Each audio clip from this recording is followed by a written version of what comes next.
Why? I mean, why can't he do an adversarial interview? He can do an I thought you were the Hebrew hammer. I don't talk to idiots. You seem more like the Hebrew scammer.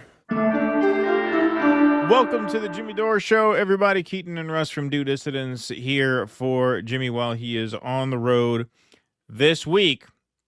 All right, folks. So I want to reintroduce some of you to a new congressman, one of the newest members of Congress, actually, Randy Fine. Randy Fine. Here's America First patriot Randy Fine demanding Americans who distribute flyers critical of Israel get 5 years in jail for hateful littering.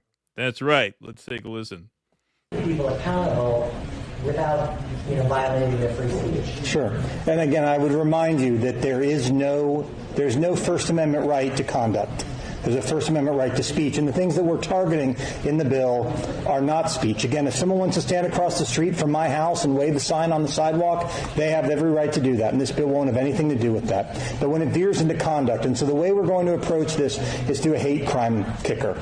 So if you graffiti a building, it is a crime now.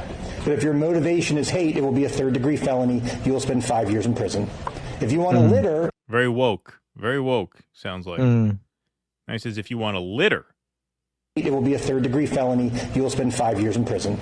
If you want to littering, it's a crime right now.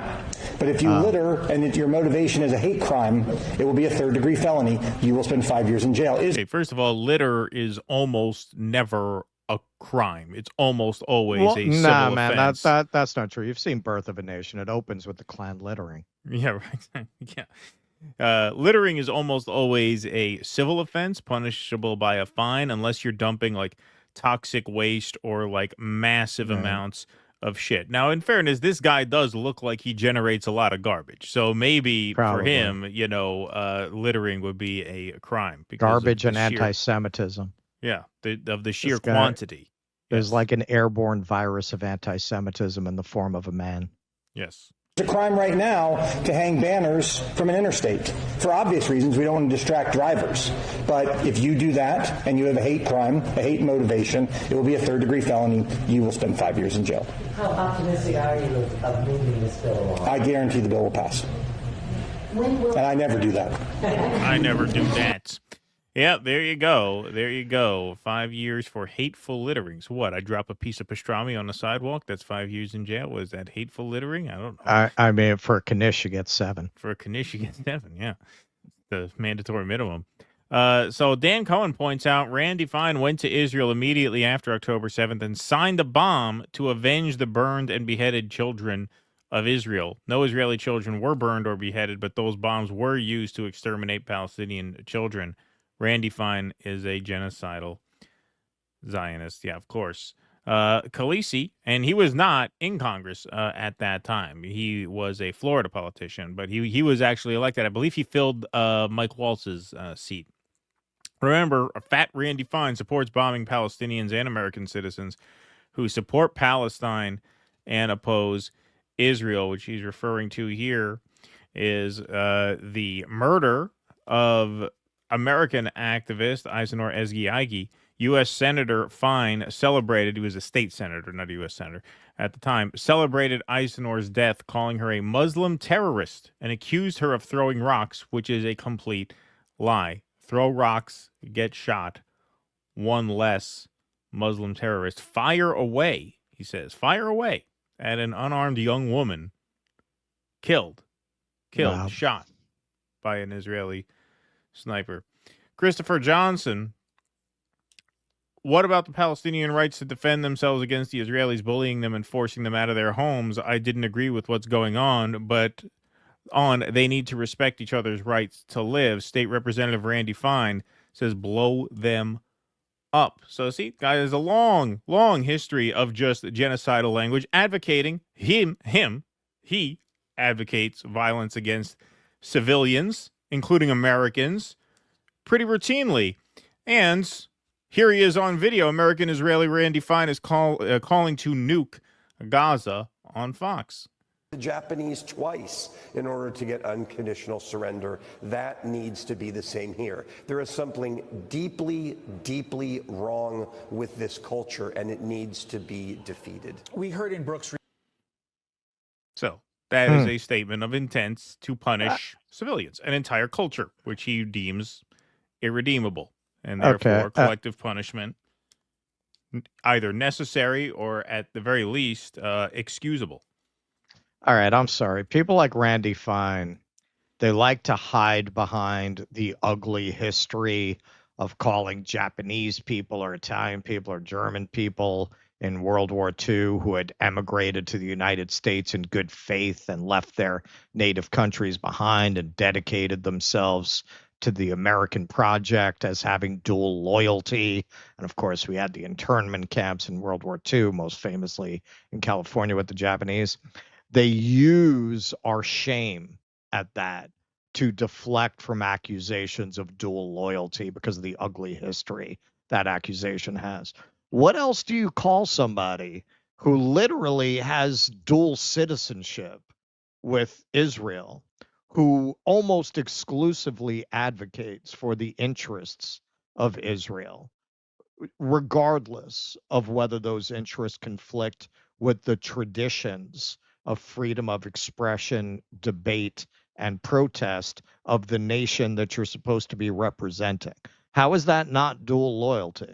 What else is it? What else would you call that? Right. Why else would you be gloating about the killing of an American activist? Of an American, right. Yeah. Which country are you loyal to? Obviously not this one.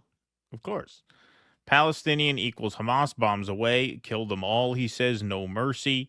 He says there is no suffering adequate for these animals. May the streets of Gaza overflow with blood. Obviously, just blatantly, openly genocidal language from Randy Fine. And so, friend of the show here, Max Blumenthal, caught up with him and asked him about this. I asked Representative Randy Fine about his repulsive genocidal rhetoric and how long he'd last as an obvious glutton under the starvation conditions he supports in Gaza.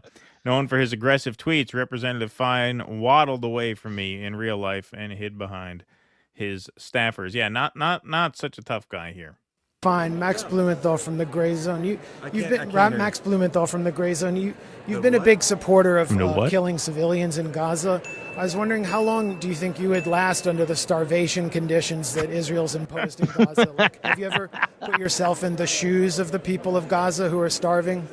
I don't believe in those who believe that they should keep hostages. If Gaza wants the war to end, they should let the hostages go. You take hostages, you get what's coming. Do you think you're encouraging anti-Semitism by these kinds of comments supporting the killing of children, supporting nuking Gaza?